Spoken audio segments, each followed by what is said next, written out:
Picture चालू करो बे। तो ये हाउस क्यों नहीं चला और क्यों भाग रही है? ओके, आप कह रहे हैं सरकार भाग रही है, आप सुषमा स्वराज को याद कर रहे हैं, लेकिन अगर मुझे याद है मैं भी उस वक्त संसद की कार्रवाई को कवर करता था और मैंने भी वो दिन देखे, राजनीतिक पत्रकारिता किया, लेकिन मैंने नहीं देखा था कि कभी संसद में इस तरह से होता था कि कार्रवाई शुरू होने के 15 मिनट के अंदर संसद में प्ले कार्ड लहराए जाते थे विपक्ष के द्वारा बार बार कहने। बहरहाल जो आपने सवाल उठाए उन सवालों पर चर्चा जरूरी है। शहजाद जी वो कह रहे हैं कि जो सवाल उठाए सरकार उन सवालों से भाग रही है। ट्रंप साहब ने 24 बार बोला, सरकार इसका खंडन नहीं कर रही है। ऐसे विपक्ष के तमाम सवाल हैं जिनको वो लगातार उठाना चाहते हैं। आज तो खड़गे जी ने बोलना भी शुरू किया, लेकिन जो काम स्पीकर को करना था वो काम नड्डा जी करते हैं, ऐसा तहसीन जी का आरोप है। क्या कहेंगे आप? देखिए, दो टूक की पुनर्वापसी के अवसर पर वो ऐसे दिन पे हो रहा है जब हम दूसरा सोमवार मना रहे हैं सावन का, और कामिका एकादशी है, मतलब शिव भक्त और विष्णु भक्त दोनों के लिए ये पावन अवसर है।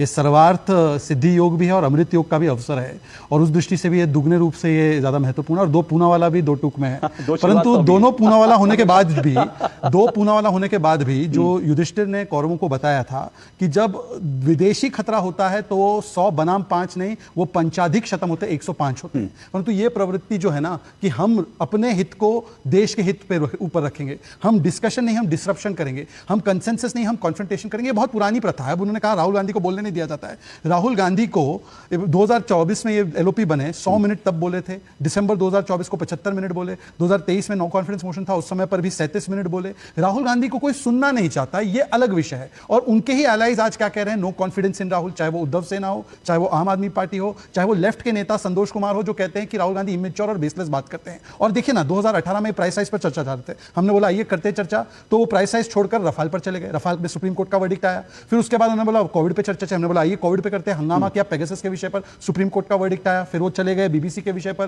फिर चले गए हिंडनबर्ग के विषय पर। जो मुद्दे कहते हैं पार्लियामेंट तो तैयार होती है, आज जैसे कि सिंदूर पर हम कहां भाग रहे हैं? एमएफएन स्टेटस थोड़ी दिया पाकिस्तान को 26/11 के बाद, हमने तो सर्जिकल स्ट्राइक और बालाकोट एयर स्ट्राइक के बाद सिंदूर से एक नया नॉर्मल स्थापित किया। हम तो 167 का मोशन हमारे खुद के सांसद ने डाला, पर ये क्या चाहते हैं 267 में डिस्कशन हो और ओपन प्रधानमंत्री करे। क्या 267 में कोई भी फैसिलिटी है कि प्रधानमंत्री उसमें ओपन करे डिबेट को? पर छोड़ देते इस विषय को। मैं तो कहता हूं बाकी सबकी बात छोड़ो, ये डीजीएमओ की नहीं मानते, एमईए की ट्रंप की बात नहीं मानते, थरूर की तो मानो। और थरूर को चुप करा दिया। और राहुल जी को बोलने मिलना है नहीं मिल रहा है वो तो अलग विषय है। थरूर जी नहीं बोल सकते, और जब तक कि वो राष्ट्र प्रथम रखते हैं उनको पार्टी से अलग कर देंगे और पार्टी के कार्यक्रम में नहीं बुलाएंगे। ये तो कांग्रेस की सोच है। इसीलिए मैं कहता हूं कि देखिए आज क्या हो चुका है कि अपने पारिवारिक हित को पार्लियामेंट और पीपल के हित के ऊपर रखते हैं। और जहां तक आखिरी नड्डा जी की बात की, नड्डा जी ने तो वही कहा जो रूल है, जब एक सांसद खड़ा होता है वही बात ऑन रिकॉर्ड होती है। एक समय तो ऐसा था कि राजीव शुक्ला जाकर कान में विस्पर करते थे हाउस एडजर्न कर दो, ये भी दिन हमने देखा। भाई आपका समय पूरा हुआ 2 मिनट, और जाहिर से आप दोनों लोगों ने अपनी अपनी बात रखी। तहसीन पूनावाला ने कहा सरकार भाग रही है, जबकि शहजाद पूनावाला कह रहे हैं कि सरकार नहीं भाग रही, बल्कि विपक्ष जो है गोल पोस्ट बदल लेता है बार बार।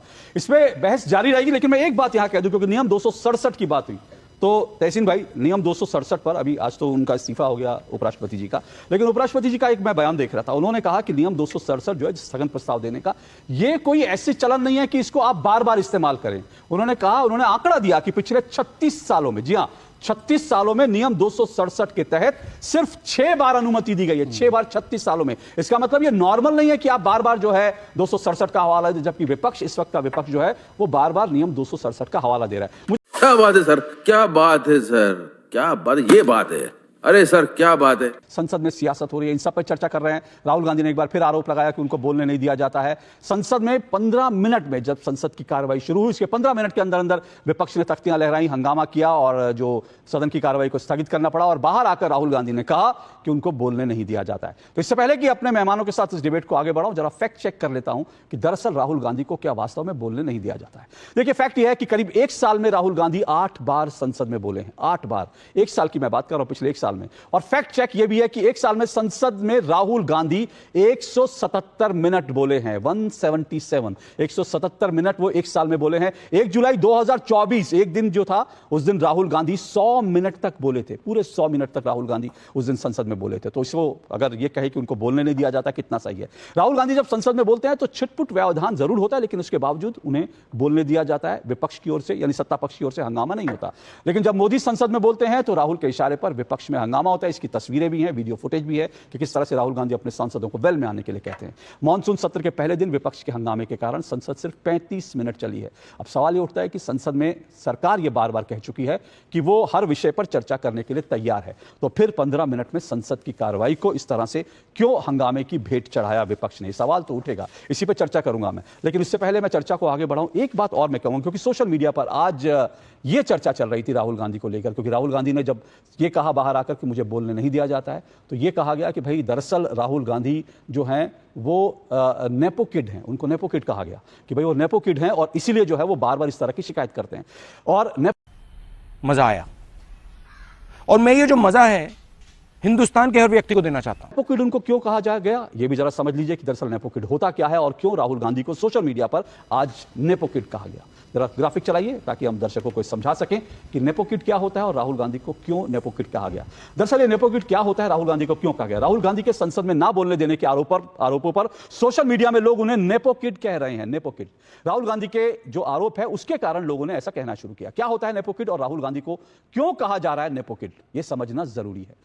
दरअसल नेपो किड को नेपोटिज्म बेबीज भी कहा जाता है, यानी भाई भतीजावाद के बच्चे, ये कहा जाता है। और राहुल गांधी के लिए इसी तरह के शब्दों का फिलहाल इस्तेमाल किया जा रहा है। नेपो किड प्रसिद्ध बड़े लोगों के उन बच्चों को कहते हैं जिन्हें बिना मेहनत किए अपने परिवार और माता पिता के कारण सब कुछ मिल जाता है। नेपो किड प्रसिद्ध बड़े लोगों के उन बच्चों को, जैसे मैंने बताया। राहुल के आरोपों पर तेजस्वी सूर्या ने कहा कि संसद किसी की पारिवारिक जागीर नहीं है, संसद तो नियम कायदे से ही चलेगी और नियम कायदे के अनुसार राहुल गांधी को बोलने का मौका दिया जाता है। लेकिन राहुल गांधी नियम कायदों के अलावा वो चाहते हैं बार बार जब वो चाहें बोलें, और इसीलिए सोशल मीडिया पर राहुल गांधी को नेपो किड कहा जा रहा है। बहरहाल ये सोशल मीडिया की बात है और चलिए मैं इसी डिबेट को आगे बढ़ाता हूं। तहसीन, क्या कहेंगे आप? राहुल गांधी को लेकर ये चर्चा चल रही है और लोग कह रहे हैं कि भाई ये थोड़ी होता है, संसद तो नियम कायदों से चलेगी ना, ये थोड़ी कि आप 15 मिनट संसद को शुरू होंगे, 30 दिन से ज्यादा अभी पड़े हुए, सरकार बार बार कह रही है। और मैं आपको ये भी दिखा दूं, ये कल का यानी आज का अखबार है, यानी कल सरकार की तरफ से कहा गया था ऑपरेशन सिंदूर और ट्रंप के दावों पर चर्चा करने के लिए केंद्र सरकार तैयार है।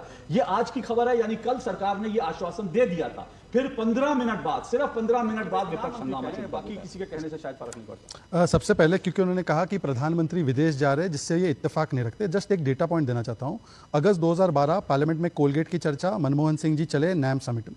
मार्च 2012 तेलंगाना की चर्चा, मनमोहन सिंह चले साउथ कोरिया। 2011 दिसंबर एफडीआई की चर्चा, मनमोहन सिंह चले Russia. September 2011 cash for vote, Manmohan Singh चले बांग्लादेश। दिसंबर 2010 2G स्कैम की चर्चा, मनमोहन सिंह चले बेल्जियम, जर्मनी, साउथ कोरिया। नवंबर 2009 7 दिन मिस करके मनमोहन सिंह चले यूएस, डेनमार्क। गिनते रहूं क्या? चलिए एनीवे, दूसरी बात, अब उन्होंने कहा कि हमको जो है प्रधानमंत्री के मुख से ही सुनना है। प्रधानमंत्री ने कहा था सर्जिकल स्ट्राइक हुआ, ये राहुल बाबा मानता है क्या?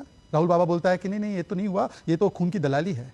आर्मी ने भी बोला, पीएम ने बोला, बालाकोट में भी उनको मुंह की खानी पड़ी। माना क्या?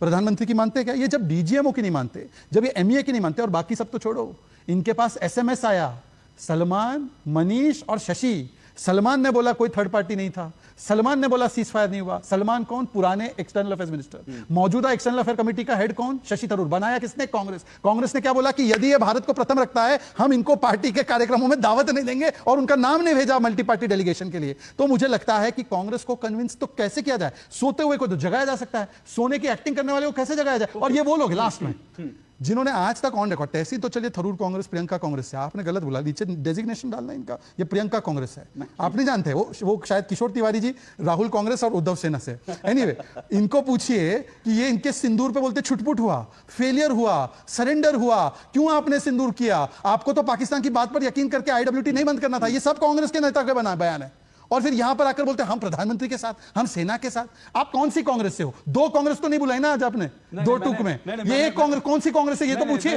इनका यूपीआई आईडी क्या है वो देखिए, ये चेहरा लगाकर आ जाते हैं यूपीआई आईडी को। तहसीन भाई आप कौन सा चेहरा लगाए? और इनका यूपीआई आईडी वो राहुल कांग्रेस का नहीं है, एक शशि थरूर की कांग्रेस है, एक मनीष तिवारी की कांग्रेस है, एक सलमान खुर्शीद की कांग्रेस है, एक राहुल गांधी और खड़गे जी की भी है। आपके पास आ रहा हूं, और आज बड़ी खबर थी इसलिए हमने कुछ समय उस बड़ी खबर पर भी बताया, इसलिए थोड़ा देर से आ रहा हूं। लेकिन आज किशोर तिवारी जी का जो भी इंटरवेंशन होगा बड़ा दिलचस्प होगा, क्योंकि अभी शिवसेना यूबीटी जो है उसके बारे में छन छन कर अलग अलग तरह की खबरें आ रही है। पता नहीं वो इंडिया अलायंस में है या फिर एनडीए की तरफ जो है वो देख रहे हैं, ये सब अभी चीजें चल रही हैं। पर किशोर जी, आपको क्या लगता है कि क्या संसद में जो विपक्ष है, संसद अगर नहीं चल रही है, क्या राहुल गांधी की कांग्रेस, क्योंकि इससे पहले भी हमने सत्र मतलब संसद में हंगामा होता था, संसद में जो है इस तरह की चीजें होती थी, लेकिन इतना ज्यादा, यानी सत्र शुरू होते ही पहले दिन 15 मिनट में 35 मिनट संसद चले, क्या राहुल गांधी की कांग्रेस जो है, वो जो मैं सवाल उठा रहा हूं कि क्या राहुल गांधी की कांग्रेस जो है संसद को भी राहुल गांधी को लॉन्च करने के लिए एक मंच की तरह इस्तेमाल कर रही है? और आप तहसीन को लाए, एक बहुत अच्छा किया, लेकिन ये शहजाद को लेके आगे क्या बताना आप? शहजाद जी से आपको डर लगता है क्या? नहीं, वो बनियान पहन के आता है तभी डर लगता है। अच्छा, डोले वोले देखकर आप डर जाते हैं? हाँ, मैं तहसीन या कोई प्रियंका कांग्रेस या राहुल कांग्रेस ऐसा कुछ नहीं है। बीजेपी वालों ने कांग्रेस में से जो थके हारे हैं उनको फोड़ लिया है। उसमें शशि थरूर है, हमारे तरफ से भी प्रियंका चतुर्वेदी को भी रख लिया उन्होंने। तो ये लोग है ना, अभी क्या कह रहे हैं? प्रियंका चतुर्वेदी भी जो है बीजेपी है, मतलब आप कह रहे हैं कि थकी हुई आपकी नेता है जिनको बीजेपी ने ले लिया?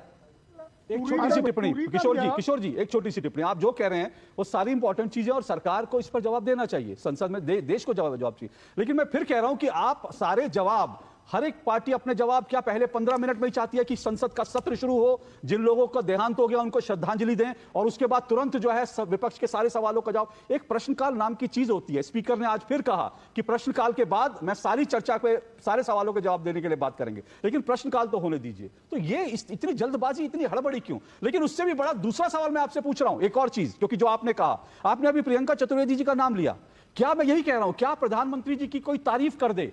इस देश की सरकार अगर अच्छा काम कर रही है, प्रधानमंत्री अच्छा काम कर रहे हैं, तो जो उनकी तारीफ कर दे वो थका हारा नेता हो जाता है पार्टी का। शशि थरूर अगर कह रहे हैं कि देश में अच्छा हो रहा है, हम अच्छे आगे बढ़ रहे हैं, तो इसका मतलब शशि थरूर थके हारे नेता हो गए। प्रियंका चतुर्वेदी अगर कह रही है कि भाई नरेंद्र मोदी का मुकाबला नहीं कोई कर सकता, तो इसका मतलब वो थकी हारी नेता हो गई।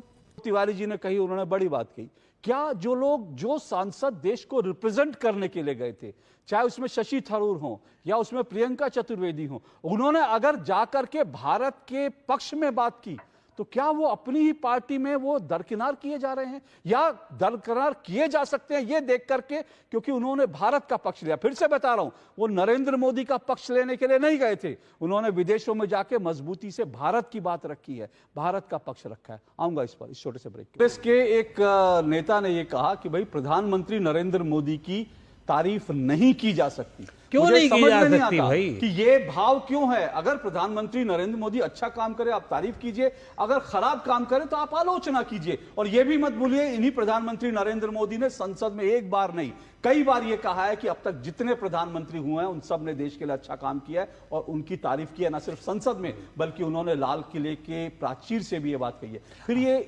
नफरत है क्या जो दिखाती है?